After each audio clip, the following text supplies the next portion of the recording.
11 subject आपकी physics है और इससे पहले आपको पढ़ाया गया कि 10 की घातों का पूर्व लग्न।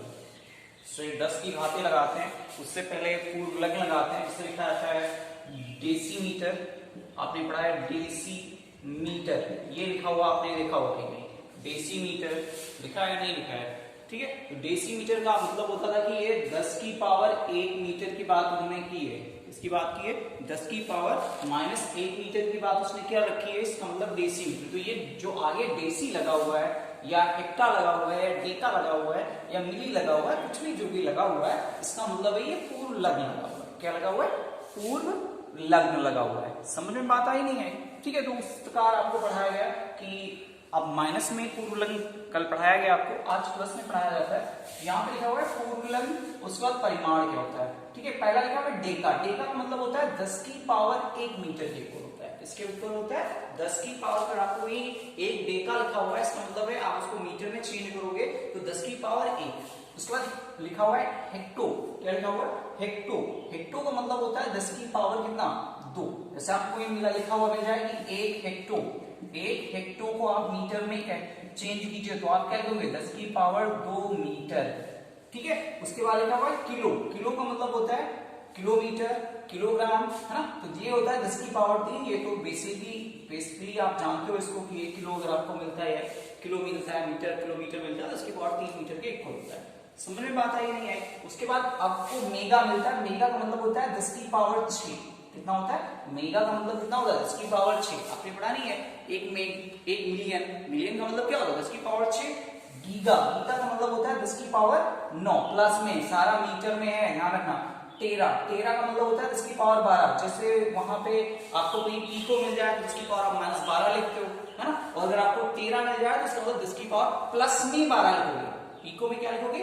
माइनस में 12 और टेरा में प्लस में 12। समझ में आता है? एक पेटा मिल जाए, पेटा का मतलब होता है 10 की पावर 15।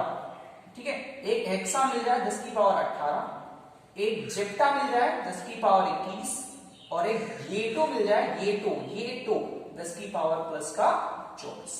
ये जो है इनकी वैल्यूएशन होती है। अगर आपको कहीं किसी भी मात्रा के आगे लगे हुए मिलते हैं तो आप बड़े आराम से उनको ये वैल्यूएशन लगा के सॉल्व कर सकते हो। क्लियर हुई बात है? इस सभी को आपको लर्न करना है। क्या करना है? सभी को आपको लर्न करना है, क्योंकि आप आगे की जो पढ़ाई है उसको बहुत अच्छे से पढ़ना है ना, तो फिर आपको लर्न करना पड़ेगा। चलिए आप हटाते हैं 10 की घातों का पूर्व लग्न। ठीक है, चलिए कुछ और बढ़ाते हैं आपको। उसके बाद बात आती है अगला टॉपिक की, तो आता है द्रव्यमान का मापन। हेडिंग डालते हैं यहाँ पे द्रव्यमान का मापन।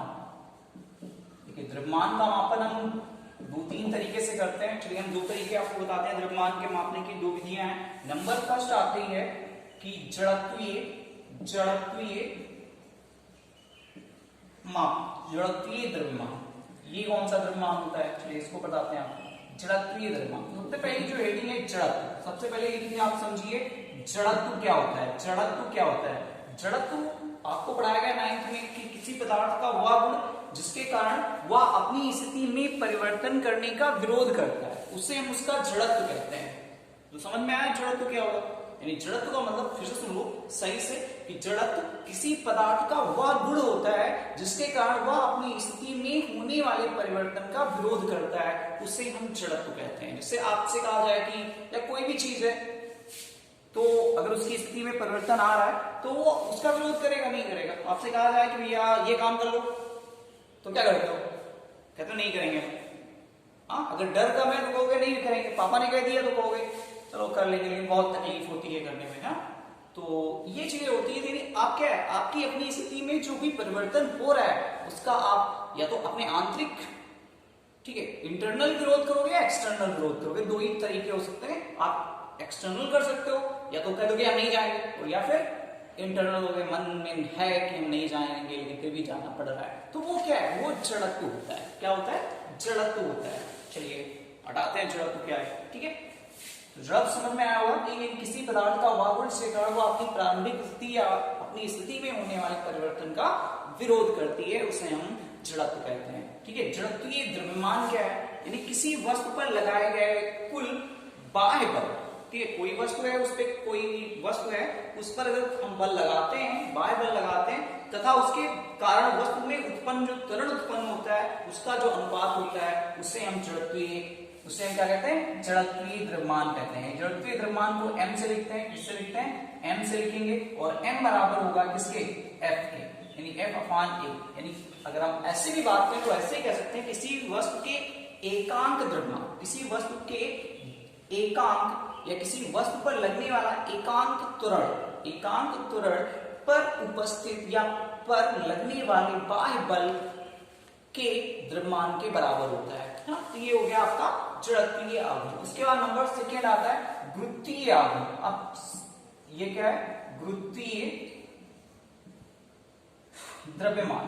गुरुत्वीय द्रव्यमान, ये द्रव्यमान क्या होता है, तो सबसे पहले आप देखना पड़िए गुरुत्व। गुरुत्व क्या है, गुरुत्व का मतलब होता है पृथ्वी, ठीक है, गुरुत्व का मतलब क्या है, पृथ्वी जिस बल से किसी वस्तु को अपनी ओर आकर्षित करती है उसे हम गुरुत्व कहते हैं। क्या कहते हैं, या गुरुत्वीय बल कहते हैं। क्लियर हुई बात, पृथ्वी जिस बल से किसी वस्तु को अपनी ओर आकर्षित करती है उसे हम गुरुत्वीय बल कहते हैं। सभी मार्कर है, मार्कर को छोड़ देंगे, पृथ्वी पर ही जाके गिरेगा, गिरेगा नहीं गिरेगा, ऊपर तो नहीं चला जाएगा।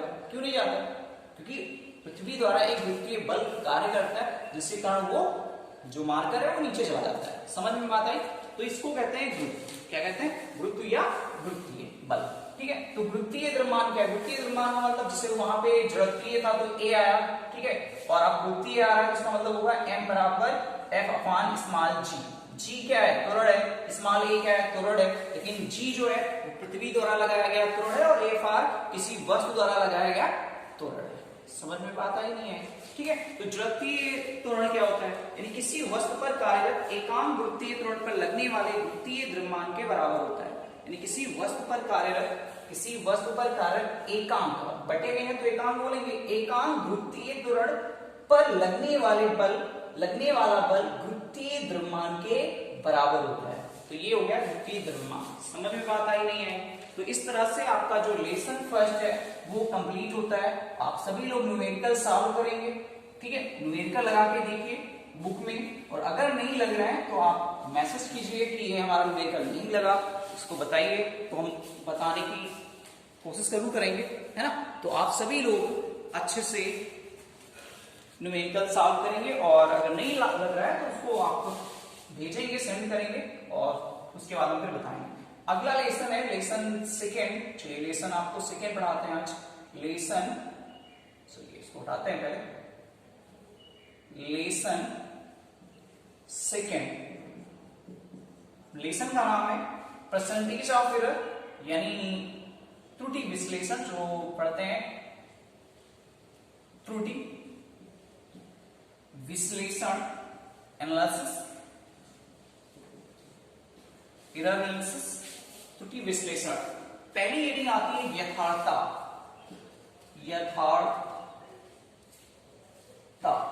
ये क्या है, एक्चुअली में यथार्थता क्या होता है, यथार्थता का देखिए मतलब ये है, कोई भी चीज आप कोई भी काम करते हो तो कितने परसेंट शुद्ध है। ये तो नहीं है कि वो 100% शुद्ध होगा। आप कोई काम करते हो तो वो 100% शुद्ध ही है। तो यथार्थता का मतलब क्या होता है, शुद्धता से। क्या है, शुद्धता से। किसी माप की यथार्थता वह मापन है जो हमें ये बताती है कि किसी राशि की मापित मान उसके वास्तविक मान के कितना सन्निकट है। समझ में बात है, उसे हम यथार्थता कहते हैं, ठीक है। जैसे आपने से कहा जाए कि आप इस रेखा को नापिए, ठीक है, इस लाइन को नापिए, तो आपने कहा कि 4.5 सेंटीमीटर की लाइन है, ठीक है, आपने कहा। हमने जब नापा तो ये आता है 4.6 सेंटीमीटर।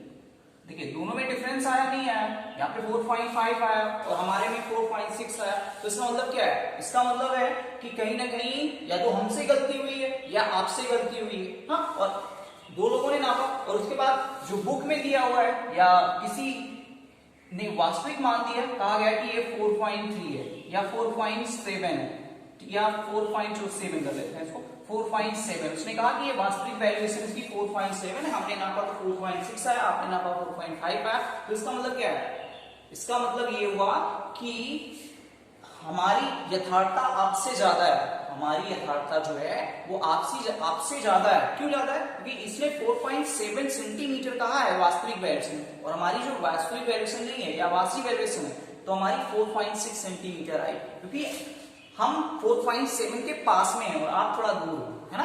तो इस वजह से कह सकते हैं कि ये जो यथार्थता है ये बताती है कि कोई भी जो मापित वस्तु है या मापित मान है वो कितना यथार्थ है, उसमें परसेंटेज ऑफ एरर यानी प्रतिशत त्रुटि कितनी कम है।